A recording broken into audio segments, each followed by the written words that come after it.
today we're going to be discussing the small sword. We're going to be talking about this specific model, as well as taking a look at where the small sword came from and some of its historical usage. So stay towards the end and I'll show you a little bit about how these were used.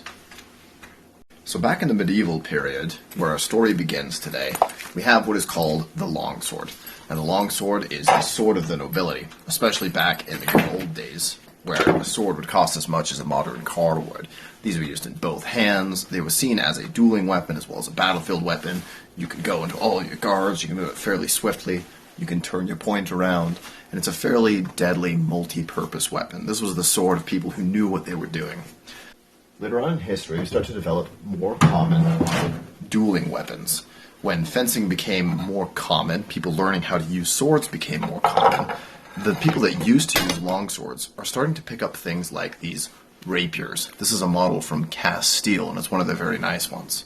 We've changed into more of a single-handed style, presenting a point forward, and cutting becomes less and less common as we go throughout history. So these are called rapiers, and we see these all over modern film reenactment and TV, and it looks like most of the time we're going to be seeing, like I said, that point forward. Thrusting is going to be our primary mode of operation.